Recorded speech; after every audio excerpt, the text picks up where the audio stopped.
The American news website Huffington Post, which champions citizen journalism and unashamedly liberal views, has been bought by the internet giant AOL in a deal worth almost £250 million. The website's founder, Arianna Huffington, compared it to stepping off a fast-moving train and onto a supersonic jet. But will the thousands of bloggers who supply her content for free be as excited? Here's our technology correspondent, Benjamin Cohen. Rodgers looking left, comes to his right, Jennings! Touchdown! The Super Bowl, an unlikely setting for a big business deal. But the prize was the darling of left-wing American media, and the price, a staggering $315 million, more than £200 million. The American socialite Arianna Huffington chose this unlikely venue to sell her website, the Huffington Post, a pro-Democrat superblog that boasts Barack Obama among its contributors. And the buyer is AOL, the former dot-com darling which has struggled through more than a decade of failed mergers and unsuccessful acquisitions. Just moments ago, I spoke with George W. Bush and congratulated him on becoming the 43rd President of the United States. The Huffington Post was born out of left-wing disappointment at the defeat of Al Gore by George W. Bush.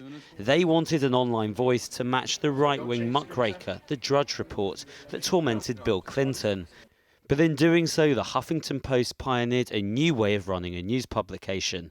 Aggregate most of your content from other sources and get most of the rest written by journalists for free. Journalists like former contributor Kate Maltby. Young people in particular write for the Huffington Post for free because it's a great way to get noticed early on in your career. It's a major news site, so you get a lot of people reading your content. It's also a very political website. It's associated with a left-wing brand, so it feels like a form of political activism, and that's very attractive to young people. A lot of those people will feel exploited now that their content has been sold to AOL for a huge amount of money. Others will still be grateful that they got the experience. This is the newsroom of The Guardian. More than 600 journalists, all paid proper salaries to create original pieces of content, all very different to the Huffington Post, which aggregates news from other publications and has found a way to get journalists to write for free, helping it achieve profitability, something currently eluding traditional newspapers.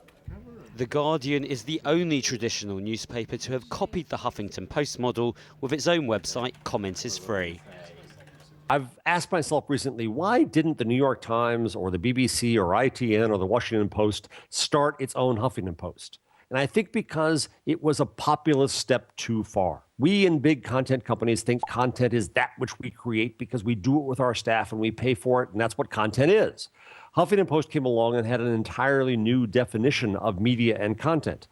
So that's why Arianna Huffington and her website are so attractive to AOL. But AOL has a terrible track record when it comes to acquisitions. Its merger with Time Warner was described by the company's own boss as the biggest mistake in corporate history.